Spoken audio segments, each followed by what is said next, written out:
bersejarah di mana Nabi Muhammad sallallahu alaihi wasallam tanggal 12 Rabiul Awal dilahirkan oleh Allah Subhanahu wa taala, yaitu untuk menyempurnakan akhlak.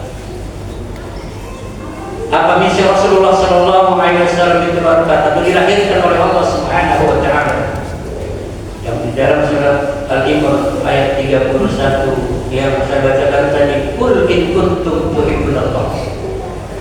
Kalau kita ingin cinta kepada Allah, mengakui cinta kepada Allah lebih-lebih dari cinta kepada anak istri kita, harta kita, saudara kita, katakan kepada Muhammad atau kepada umat Muhammad, kalau kalian ingin cinta kepada Allah, apa kata Allah?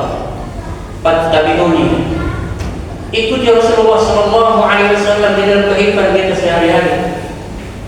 Itu dijamin masuk surga. Tapi 100% peka. Guru saya mengatakan kalau kalian mengucapkan kalimat salawat Allahumma salli ala sayyidina Muhammad wa ala ali sayyidina Muhammad, tapi secara totalitas dalam kehidupan kamu semuanya mengikuti aturan apa yang telah diajarkan oleh Rasulullah sallallahu alaihi wasallam, pasti masuk surga. Sekali lagi, kita hanya bisa mengucapkan ayo kita mengikuti sunnah bagi Rasulullah sallallahu alaihi wasallam, tapi quality kita, fi'li kita, qauli kita tidak sesuai dengan apa yang diucapkan. Maka jangan bosan memperbanyak salawat kepada beliau. Allahumma shalli ala sayyidina Muhammad wa ala ali sayyidina Muhammad. Memperbanyak salawat kepada beliau, minimal 10. Laksanakan dengan yang dilaksanakan. Kenapa nyanyi bisa 1 jam?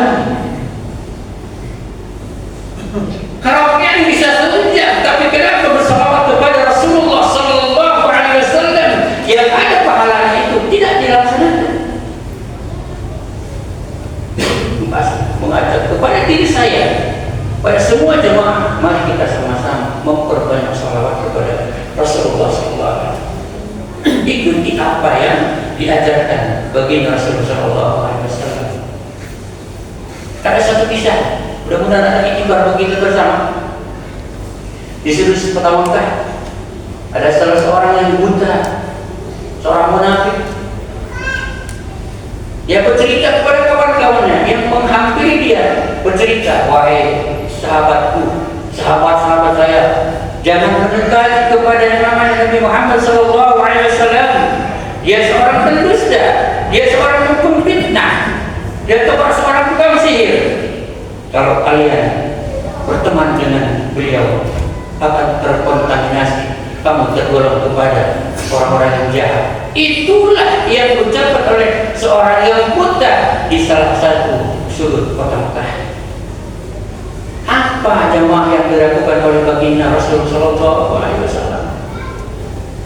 Setiap pagi Rasulullah membawakan kurma kepada orang yang buta tersebut yang menghina, yang mencaci, yang mencela kepada beliau.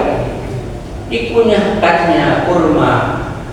Setelah lembut kurma itu diberikan kepada seorang pendusta itu, seorang yang pendusta itu, seorang munafik itu, dimasukkan ke mulutnya, dimakan oleh seorang yang buta itu. Begitu nikmatnya. Setiap hari Rasulullah sallallahu alaihi wasallam melaksanakan hal itu sampai beliau wafat. Kemudian Abu Bakar As-Siddiq radhiyallahu anhu berkata kepada Aisyah, wahai Aisyah, apa yang ayah belum lakukan, yang ayah belum lakukan oleh baginda Rasulullah sallallahu alaihi wasallam? Rasul begini, saya juga begini. Rasul suruh begini, ayah juga begini. Semua insya Allah sudah ayah lakukan. Tapi mungkin barangkali ada salah satu hal yang belum ayah lakukan ketika baginda Rasulullah SAW masih hidup. Kata Aisyah, wahai ayah, Rasulullah SAW setiap pagi dia pergi ke sudut kota Mekah, memberikan makanan kurma. Abu Bakar pergi memberikan kurma kepada seorang yang buta tersebut. Apa yang terjadi jemaah yang dirahmati Allah Subhanahu wa taala? Seorang yang buta itu heran, kagum. Kenapa? Lain daripada yang lain. Ini yang biasanya enggak seperti ini. Yang diberikan menurut saya bukan ini rasanya ini, agak lain ini. Biasanya nikmat kali. Ditolak oleh seorang pembuta. Ini siapa? Ini bukan orang yang biasanya yang menyuapi aku ke mulut aku ke rumah ini. Lain daripada yang lain. Abu Bakar juga begitu sedihnya. Luar biasa. Rasulullah SAW memang bukan yang biasanya memberikan makan kurma kepada. Jadi ini siapa? Aku adalah sahabatnya. Jadi selama ini yang aku hina, yang aku caci, yang aku cerai itu siapa? Wahai sahabat, itu adalah baginda Rasulullah Sallallahu Alaihi Wasallam. Rasulullah utusan Allah. Aku sahabatnya Abu Bakar As-Siddiq. Seorang yang buta tersebut meneteskan air matanya. Jadi selama ini aku sudah menghina kepada Rasulullah, mengejek kepada Rasulullah Sallallahu Alaihi Wasallam. Wahai Abu Bakar, saksikan aku hari ini beriman kepada Allah Subhanahu wa taala. Asyhadu an la ilaha illallah wa asyhadu anna Muhammadar Rasulullah. Beriman.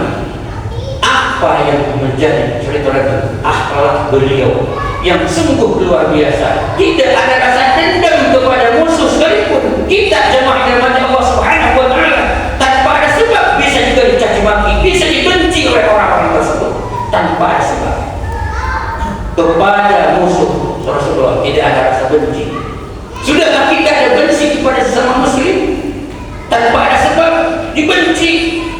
Ada orang baik dibenci, orang yang benar dibenci tanpa ada sebab, alasan yang tidak jelas. Makanya qalbun fi'li qawli harus seiring dan sejalan. Itulah yang pakar baginda Rasulullah Sallallahu Alaihi Wasallam. Qalbunya betul-betul luar biasa, fi'linya, pergaulannya, akhlak beliaunya luar biasa. Kemudian ucapan beliau, qauli, ucapannya sungguh mengenakan. Apabila didengar oleh para sahabat, kalau menceritakan sejarah Rasulullah SAW dalam kitab Asy-Syamikul Muhammadiyah, itu luar biasa akhlak-akhlak Rasulullah SAW. Kita tidak sanggup untuk mengikutinya, nggak sanggup. Cuma saya cipta satu saja amalkan apa yang diajarkan Rasulullah. Titip sama diri kita masing-masing. Saya dari hari ini aku laksanakan jujur sampai aku mati. Itu aja laksanakan terus. Aku tidak boleh bohong kepada siapapun sampai aku mati, sampai ruh dipanggil oleh Allah Subhanahu wa taala. Tanamkan itu sampai kita dipanggil ruh oleh Allah Subhanahu wa taala. Insyaallah akan dikenal. Sungguh luar biasa pada Allah.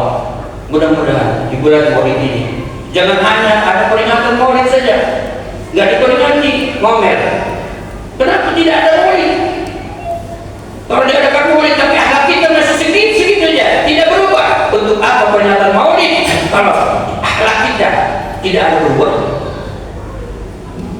Saya katakan ketika sholat kita, habis sholat kita pun sebenarnya harus berubah akhlak kita itu.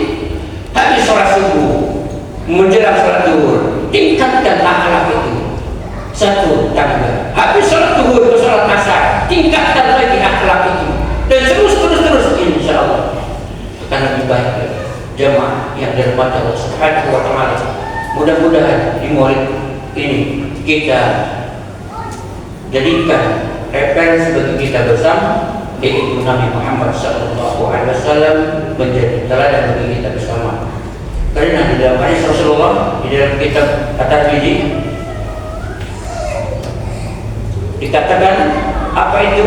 Kalau kita ingin martabat kita naik, derajat kita ingin naik, apa yang harus dilakukan? Menjadi tauladan bagi dirinya, menjadi tauladan bagi lingkungannya. Itu rupanya orang yang bermartabat tinggi di hadapan kita semua, orang yang berakhlak mulia di dalam kitab As-Sabil Muhammadiyah. Mudah-mudahan kita ambil hikmahnya, kita naikkan akhlak kita sehingga kita menjadi orang-orang yang betul-betul mengikuti sunnah Rasulullah Sallallahu Alaihi Wasallam. Barakallahu bil Qur'anil Azim wa nafa'ani wa iyyakum minal ayati wal hakim. Aku qul ya astaghfiru innahu huwal ghafurur rahim.